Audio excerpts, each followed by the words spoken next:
مولانا صاحب محمد ظہور صاحب پوچھتے ہیں کہ میں 25 سال کا ہو گیا ہوں اور میں نے ایک پیر صاحب کی بیعت کر لی. اب میں ان پیر صاحب کو کوئی گفٹ وغیرہ تو دے نہیں سکتا. کسی نے مجھے یہ کہا کہ پیر صاحب کو گفٹ دینا بھی ضروری ہوتا ہے، یعنی شرینی وغیرہ کے لیے کچھ پیسے دینا. میرے لیے کیا حکم ہے کہ میں اس بیعت کو توڑ دوں یا پھر اس بیعت کو رکھوں، اور بیعت کی اسلامی طور پر کیا حیثیت باقی رہ جاتی ہے؟ اسلام میں جو بیعت تھی نا اصل میں، یہ تو پھر ہنگامی حالات پیدا ہو گئے تو یہ نیک لوگوں کی بیعت بھی شروع ہو گئی. کوئی اتنی بری بات بھی نہیں، مگر اصل بیعت جو تھی نا وہ یا رسول اللہ کی تھی کہ لوگ اسلام لاتے تھے تو اقرار کرتے تھے کہ ہم نے کلمہ شہادت پڑھ لیا اور اسلام لائے، آپ کا حکم نہیں، آپ کی بیعت ہوتی. یا بعد میں جو خلیفے ہوتے تھے جو حکومت سنبھالتے تھے ان کی بیعت ہوتی تھی، جس کو آج ہم حلف وفاداری کہتے ہیں. امت کے جو ہوتے ہیں نمائندے، جیسے ہمارے ممبران ہیں، اس طرح ہی قبیلوں کے سردار اور بڑے بڑے لوگ نا ان کے ساتھ وعدہ کرتے تھے کہ آپ جو اللہ رسول کے حکم کے مطابق حکم دیں گے ہم اطاعت کریں گے، آپ کے فرمانبردار رہیں گے. اور خلیفۃ المسلمین ان کے سامنے یاد کرتا تھا کہ میں تم پر حکومت جو نا اللہ رسول کے حکم کے مطابق کروں. یہ رعایا کر حکومت کا جو وعدہ تھا اس کو بیعت کہتے ہیں. ان کے علاوہ اور بیعت کوئی نہیں ہوتی تھی. مگر جب ہماری بدقسمتی سے حکومت نے دین سے تعلق توڑ لیا، سیکولر ہو گیا، نماز روزہ کرتے رہے مگر حکومت بالکل اپنی مرضی کی، ظلم ستم، اس وقت پھر نیک لوگوں نے سوچا، برا نہیں سوچا، بیچاروں نے یہ کہا کہ اب یہ یار دین کی فکر سے انہوں نے چھوڑ دی. اگر اسی طرح عوام کو رہنے دیا گیا تو یہ تو بیچارے ایسے ہوں گے جیسے بھیڑوں کا کوئی چرواہا.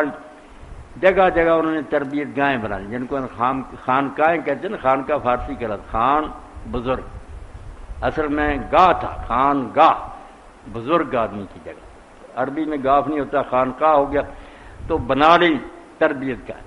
جن لوگوں نے ان کے ساتھ تعلق قائم کر لیا کہ ہاں آپ اچھے آدمی ہیں، ہم آپ کے ساتھ رہیں گے، ملتے رہیں گے، دین سیکھیں گے، یہ بیعت ہوگی. جو بیعت ارشاد ہے نا پیری مریدی والی، یہ اس طرح چلی کہ حکمران تو اب دین سے ہٹ گئے تو لوگوں کو ویسے ہی چھوڑ دینا، یہ دین سے دور ہو جائیں. اب تو رہ گیا نا کاروبار، زاغوں کے تصرف میں، عقابوں کے نشے میں، عقابوں کے گھونسلے کبوں کے ہاتھ آ گئے. ڈاکو بیٹھ کے خانقاہوں میں لوٹتے ہیں. مرید جو ہے نا بھوکا مر رہا، مگر انہوں نے گشت کر کے نا فتوح لینی ہے، جیبیں بھرنی ہے. پیر جو ہے نا ہم کو تو میسر نہیں، مٹی کا دیا بھی، گھر پیر کا بجلی کے چراغوں سے رہے، کوٹھیوں بنگلوں میں رہ رہے.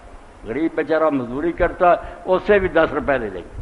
کوئی پیر نہیں یہ کرے گا کہ بچہ تیری بیٹی جوان ہے، لے مجھ سے 10 لاکھ کر شادی، یہ نہیں کرے گا. لوٹتے. تو یہ ڈاکوؤں کو چھوڑیں جو پہلے نیک صالحین لوگ تھے نا، ان کا یہ. حضرت شیخ عبدالقادر جیلانی رحمۃ اللہ علیہ فرماتے ہیں کہ پیر جو ہے نا اس کے لیے جائز نہیں کہ مرید کے گھر کا کھانا کھائے، کیونکہ مرید ابھی دین کو نہیں سمجھتا، اس کا مال مشکوک ہے، ہو سکتا ناجائز ہی ہو. پیر کے گھر کا مرید کھائے، کیونکہ پیر جو ہے نا اس کے عادت حلال ہے، وہ شریعت کا بات. پیر کھلائے اس کو. کوئی ہے پیر ایسا کہ مریدوں کو بلا کر کہیے یا پاک رزق کھا تیرے اندر دین آئے؟ نہیں، اس نے حلال حرام کمایا ہوا ہے، کھاتے جائے. اب شیخ عبدالقادر جیلانی کا نام ہم قادری ہیں، اور قادری جو لکھتے ہیں کہ مرید کے گھر سے نہ پیر کھائے بلکہ مریدوں کو اپنے پاس سے. میں یہ مثال دی کہ نیک لوگوں کا حال یہ تھا، بڑے بڑے نیک لوگ، ان کی وجہ سے بڑی دنیا کی اصلاح ہوئی. مگر اب یہ جو ہے نا ادارہ یہ بھی خراب ہو گیا. دین کوئی نہیں، ٹھگی ہے، دنیا داری.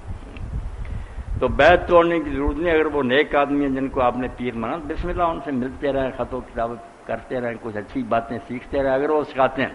اور اگر نہیں بلتی ہے شرک، چھوڑیں ان کو، ان کے ساتھ دوزخ میں جانا. اور یہ جو ہے نا کہ آپ ان کو کوئی نذرانہ دیں، فتوح دیں، بالکل ضرور. پیر صاحب کو چاہیے اپنی جیب سے آپ کو 1000 10,000 20,000 دے، آپ کوئی کاروبار کریں، اپنے بھائیوں بہنوں کو سنبھالیں. پیر کے پاس تو پہلے کروڑوں ہیں.